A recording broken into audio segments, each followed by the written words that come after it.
Hello friends, this is Savita and welcome to success talk.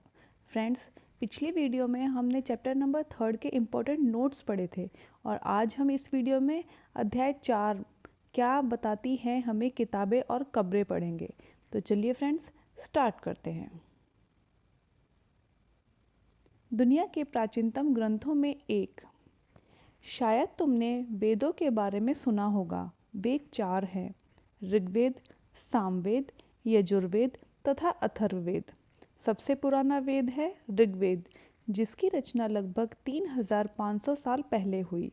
Rigveda में 1000 से ज़्यादा प्रार्थनाएं हैं, जिन्हें सूक्त कहते हैं। सूक्त का मतलब है अच्छी तरह बोला गया। ये विभिन्न देवी देवताओं की स्तुति में रचे गए हैं। इनमें से 3 देवता बहुत महत्वपूर्ण हैं। तो फ्रेंड्स, ऋग्वेद में 3 देवता के बारे में स्तुति लिखी गई हैं और ये तीनों देवता बहुत इम्पोर्टेंट हैं। कौन से हैं वो? अग्नि, इंद्र और सोम। अग्नि आग के देवता, इंद्र युद्ध के देवता और सोम एक पौधा है जिसमें एक खास पेय बनाया जाता था। वैदिक प्रार्थनाओं की रचना ऋषियों ने की थी। आचार्य विद्यार्थियों को इन्हें अक्षरों, शब्दों और वाक्यों में बांटकर सस्वर पाठ द्वारा कंठस्थ कराते थे। अधिकांश सूक्त के रचयिता सीखने और सिखाने वाले पुरुष थे। कुछ प्रार्थनाओं की रचना महिलाओं ने भी की थी। ऋग्वेद की भाषा प्राक संस्कृत या वैदिक संस्कृत कहलाती है। तुम स्कूल में जो संस्कृत पढ़ती हो, इससे यह भाषा थोड़ी सी भिन्न है।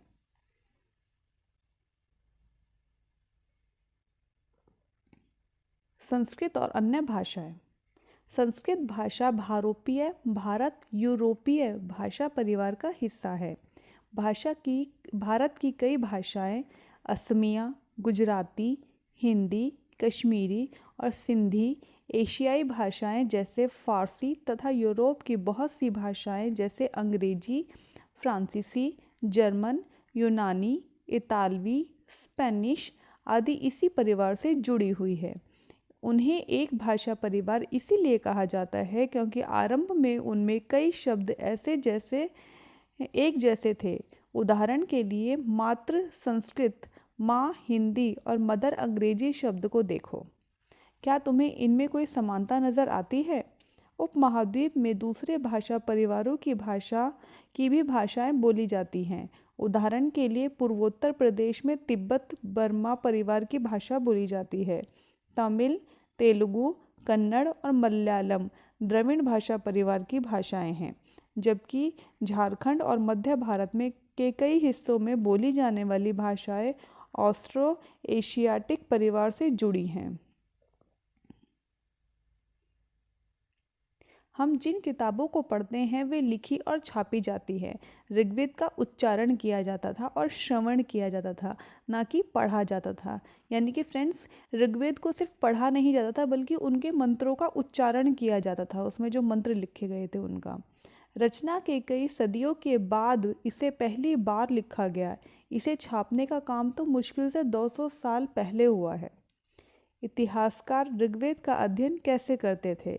इतिहासकार पुरातत्वविदों की तरह ही अतीत के बारे में जानकारी इकट्ठा करते हैं, लेकिन भौतिक अवशेषों के अलावा वे लिखित स्रोतों का भी उपयोग करते हैं।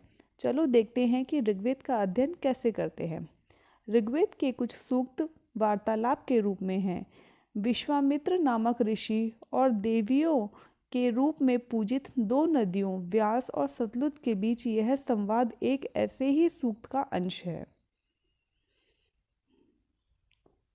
ऋग्वेद की पांडुलिपि का एक पन्ना। तो देखिए फ्रेंड्स, ये ऋग्वेद की पांडुलिपि का एक पन्ना दिखाया गया है इस चित्र में। यह भुर्ज पेड़ वृक्ष की छाल पर लिखी यह पांडुलिपि कश्मीर में पाई गई थी। लगभग 150 वर्ष पहले ऋग्वेद को सबसे पहली बार छापने के लिए इसका उपयोग किया गया था। इसी पांडुलिपि को देखकर अंग्रेजी अनुवाद तैयार हुआ। यह पांडुलिपि पुणे, महाराष्ट्र के एक पुस्तकालय में सुरक्षित है, यानी कि एक लाइब्रेरी में सुरक्षित रखी हुई है ये एक। विश्वामित्र और नदियाँ। विश्वामित्र: हे नदियों, अपने बछड़ों को चाटती हुई 2 दमकती गायों की तरह है, 2 फुर्तीले घोड़ों की चाल से पहाड़ों से नीचे आओ।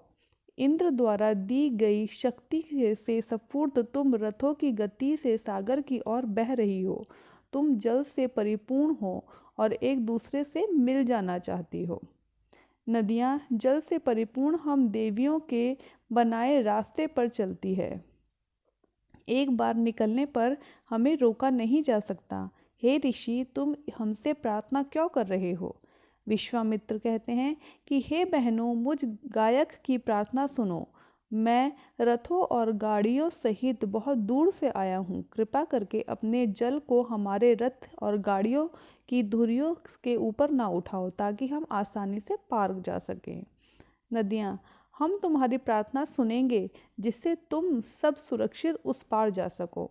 इतिहासकारों का यह बताते हैं कि यह प्रार्थना उस क्षेत्र में रची गई होगी जहाँ ये नदियाँ बहती हैं। वे यह भी सुझाते हैं कि जिस समाज में ऋषि रहते थे वहाँ घोड़ों और गायों को बहुत महत्व दिया जाता था, इसलिए नदियों की तुलना घोड़ों और गायों से की जाती थी। तो फ्रेंड्स, ऋग्वेद काल में गायों और घोड़ों को अत्यधिक महत्व दिया जाता था। ऋग्वेद की प्रार्थना में अन्य दूसरी नदियाँ, खासकर सरस्वती, सिंधु और उसकी सहायक नदियों का भी जिक्र है। गंगा और यमुना का उल्लेख सिर्फ एक बार किया गया है। तो सबसे ज़्यादा उल्लेख कौन सी नदियों का है? सरस्वती और सिंधु की सहायक नदियों का। गंगा और यमुना का फ्रेंड सिर्फ एक बार उल्लेख किया गया है ऋग्वेद में।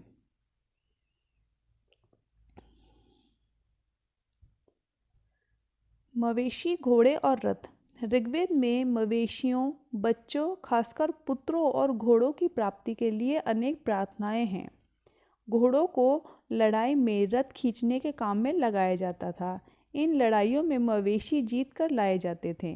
लड़ाइयाँ वैसे ज़मीन के लिए भी लड़ी जाती थी, जहाँ अच्छे चारागाह हो या जहाँ पर जौ जैसी जल्दी तैयार हो जाने वाली फसलों को उपजाया जा सकता हो। कुछ लड़ाइयाँ पानी के स्रोतों और लोगों को बंदी बनाने के लिए भी लड़ी जाती थी। युद्ध में जीते गए धन का कुछ भाग सरदार रख लेते थे तथा कुछ हिस्सा पुरोहितों को दिया जाता था। शेष धन आम लोगों में बांट दिया जाता था। कुछ धन यज्ञ करने के लिए भी प्रयुक्त होते थे। यज्ञ की आग में आहुति दी जाती थी। ये आहुतियाँ देवी देवताओं को दी जाती थीं। घी, अनाज और कभी कभी जानवरों की भी आहुति दी जाती थी।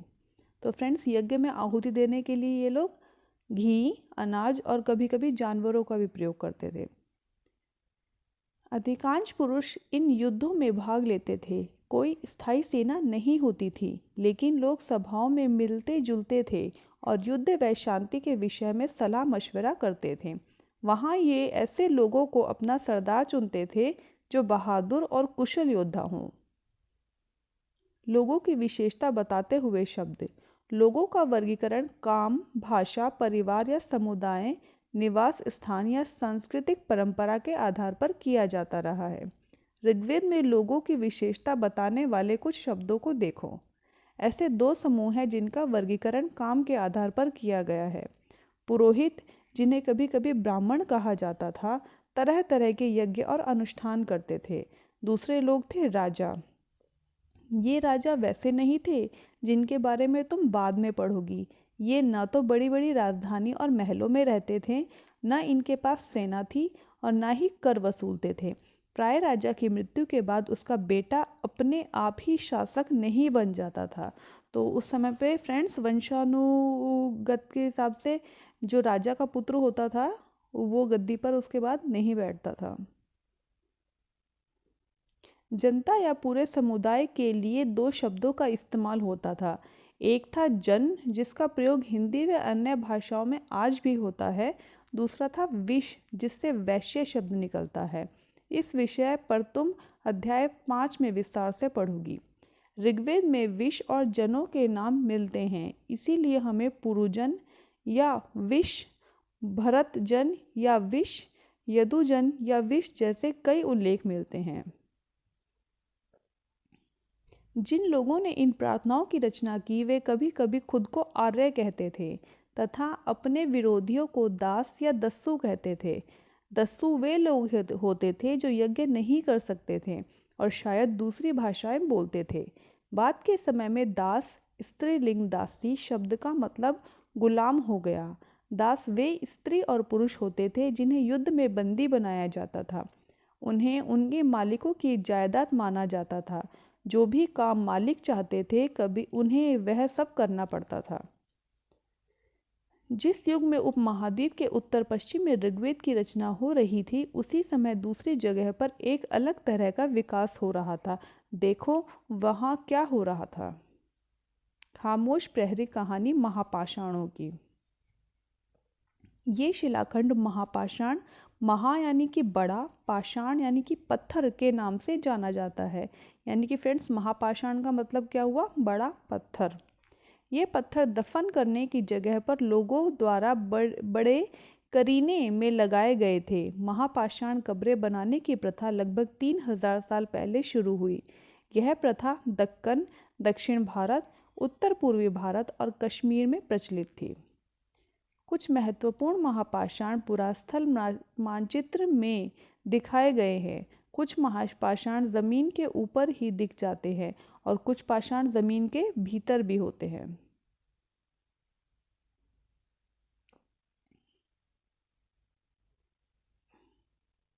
ये देखिए फ्रेंड्स, ये महापाषाण की ताबूत का चित्र दिखाया गया है।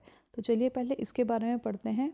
ऊपर इस तरह के महापाषाण को ताबूत शवाधान शिष्ट कहा जाता था। ये देखिए फ्रेंड्स, और यहाँ दिखाए गए शिष्ट में एक पोर्ट होल, बड़ा सुराख है। देखिए फ्रेंड्स, आपको इसके अंदर एक बड़ा सा सुराख दिख रहा होगा, जो शायद पत्थरों से बने हुए कमरे में जाने का रास्ता था।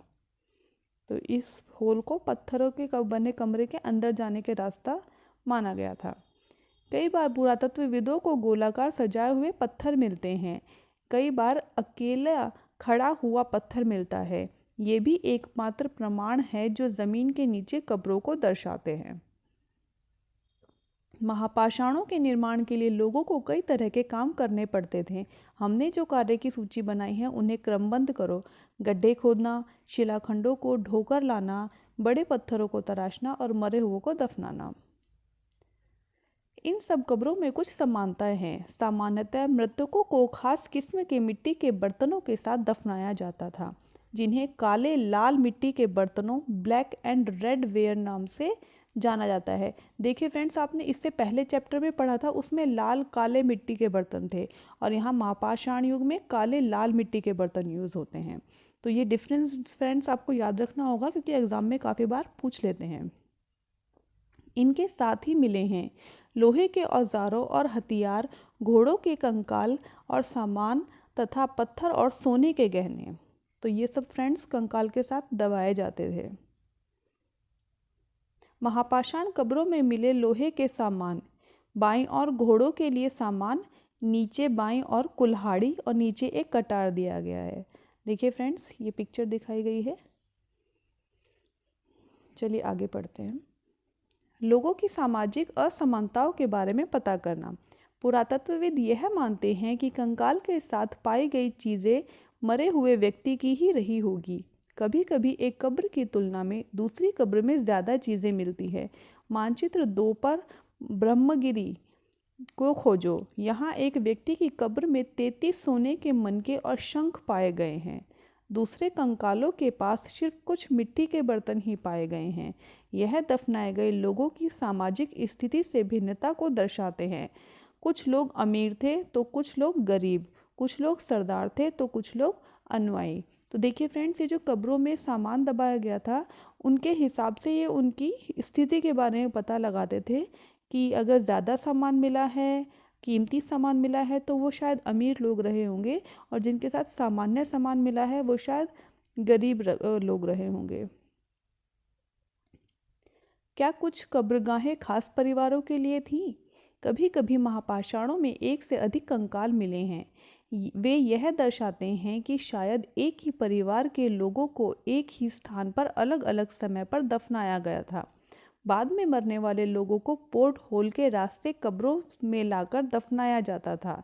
ऐसे स्थान पर गोलाकार लगाए गए पत्थर या चट्टान चिन्हों का काम करते थे, जहां लोग आवश्यकता के अनुसार शवों को दफनाने दोबारा आ सकते थे। इनामगांव के एक विशिष्ट व्यक्ति की कब्र। मानचित्र 2 में इनामगांव को खोजो। यह भीमा की सहायक नदी घोड़ के किनारे एक जगह है। इस जगह पर 3600 से 2700 साल पहले लोग रहते थे। यहाँ वयस्क लोगों को प्राय गड्ढे में सीधा लिटाकर दफनाया जाता था। उनका सर उत्तर की तरफ होता था। कई बार उन्हें घर के अंदर ही दफनाया जाता था। ऐसे बर्तन जिसमें शायद खाना और पानी हो दफनाए गए शव के पास रख दिए जाते थे। एक आदमी को 5 कमरों वाले मकान के आंगन में 4 पैरों वाले मिट्टी के एक बड़े से संदूक में दफनाया गया था। बस्ती के बीच में बसा यह घर गांव के सबसे बड़े घरों में एक था। इस घर में एक अनाज का गोदाम भी था। शव के पैर मुड़े हुए थे। तो फ्रेंड्स, ये शव के बारे में बताया गया है कि उसका सिर जो है वो उत्तर की तरफ था और उसके घर के अंदर भी ही दफनाया गया था उसको। और ऐसे बर्तन जिसमें शायद वो खाना और पानी पीता हो उसके साथ दफना दिए गए थे। तो चलिए अब आगे पढ़ते हैं। क्या बताते हैं हमें कंकालों के अध्ययन। छोटे आकार के आधार पर एक बच्चे के कंकाल को आसानी से पहचाना जा सकता है, लेकिन एक बच्चे और बच्ची के कंकाल के बीच कोई बड़ा फर्क नहीं होता। क्या हम यह पता लगा सकते हैं कि कंकाल किसी पुरुष का था या स्त्री का? कभी कभी लोग कंकाल के साथ मिले सामानों के आधार पर इसका अंदाज़ा लगाते हैं। उदाहरण के लिए, यदि कंकाल के साथ गहने मिले हैं तो कई बार उसे महिलाओं का कंकाल मान लिया जाता था, लेकिन ऐसी समझ के साथ समस्याएं हैं। अक्सर पुरुष भी आभूषण पहनते थे। कंकाल का लिंग पहचानने का बेहतर तरीका उनकी अस्थियों की जांच है। चूंकि महिलाएं बच्चों को जन्म देती है, इसीलिए उनका कटी प्रदेश या कूल्हा पर पुरुषों से ज़्यादा बड़ा होता है। ये समझ कंकालों के आधुनिक अध्ययन पर आधारित है। आज से लगभग 2000 साल पहले चरक नाम के प्रसिद्ध वैद्य हुए थे। उन्होंने चिकित्सा शास्त्र पर चरक संहिता नाम की किताब लिखी थी। तो फ्रेंड्स, चरक संहिता नाम की पुस्तक किसने लिखी थी? ये प्रसिद्ध वैद्य चरक ने के द्वारा लिखी गई थी। वे कहते हैं कि मनुष्य के शरीर में 360 अस्थियां होती हैं। यह आधुनिक शरीर की रचना विज्ञान की 206 अस्थियों से काफ़ी अधिक है। सामान्यतः चरक ने अपनी गिनती में दांत, अस्थियों के जोड़ और कार्टिलेज को जोड़कर यह संख्या बताई थी। इनाम गांव के लोग के काम धंधे। इनाम गांव में पुरातत्वविदों को गेहूं, जौ, चावल, दाल, बाजरा, मटर और तिल के बीज मिले हैं। कई जानवरों की हड्डियां भी मिली हैं। कई हड्डियों पर काटने के निशान से यह अंदाज़ा लगाया जाता है कि लोग इन्हें खाते होंगे। गाय, बैल, भैंस, बकरी, भेड़, कुत्ता, घोड़ा, गधा, सूअर, सांभर, चितकबरा हिरण, कृष्ण मृग, खरहा, नेवला, चिड़िया, घड़ियाल, कछुआ, केकड़ा और मछली की हड्डियां भी पाई गई हैं। ऐसे साक्ष्य मिले हैं कि बेर, आंवला, जामुन, खजूर और कई तरह की रसभरियां एकत्र की जाती थी। तो अब आगे अन्यत्र पढ़ते हैं फ्रेंड्स कि एटलस में चीन को देखो। लगभग 3500 साल पहले हम यहाँ की लेखक कला के सबसे पुराने उदाहरण पाते हैं। यह जानवरों की हड्डियों पर लिखा गया था। इन्हें भविष्यवाणी करने वाली हड्डियां कहा जाता था। तो फ्रेंड्स, ये लेखन कला देखिए, ये जानवरों की हड्डियों पर लिखा जाता था और कहते कि इनसे उस समय में लोग भविष्यवाणी करते थे, क्योंकि यह मान्यता थी कि ये भविष्य बताती है। राजा लोग लिपिकारों से इन हड्डियों पर सवाल लिखवाते थे। क्या वे युद्ध जीतेंगे? क्या फसलें अच्छी होंगी? क्या उन्हें पुत्र होंगे? फिर इन हड्डियों को आग में डाल दिया जाता था, जहां इनमें गर्मी से चटक कर दरारें पड़ जाती थी। भविष्यकर्ता इन दरारों को बड़े ध्यान से देखकर भविष्यवाणी करने की कोशिश करते थे। जैसा शायद तुम भी सोच रही होगी, ये भविष्यकर्ता कभी कभी गलती भी करते थे। ये राजा शहरों में महल बनाकर रहते थे। उन्होंने बेशुमार दौलत इकट्ठी कर रखी थी,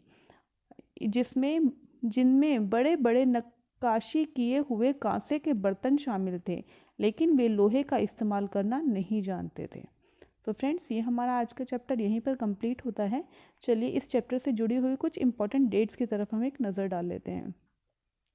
वेदों की रचना का प्रारंभ लगभग 3500 साल पहले हुआ था। महापाषाणों के निर्माण की शुरुआत लगभग 3000 साल पहले हुई थी। इनाम गांव में कृषकों का निवास लगभग 3600 साल से लेकर 2700 साल पहले हुआ था और चरक लगभग 2000 साल पहले हुए थे। तो फ्रेंड्स, ये चैप्टर हमारा यहीं पर कंप्लीट होता है। आई होप आपको मेरी ये वीडियो पसंद आएगी और नेक्स्ट वीडियो इसी चैप्टर से रिलेटेड इंपॉर्टेंट नोट्स को लेकर होगी। तो फ्रेंड्स, अगर आपने अभी तक मेरे चैनल को सब्सक्राइब नहीं किया है तो प्लीज़ मेरे चैनल को सब्सक्राइब कर लीजिए और बेल आइकन को प्रेस कर लीजिए, जिससे कि आने वाले सभी नोटिफिकेशंस आप तक पहुंच सके।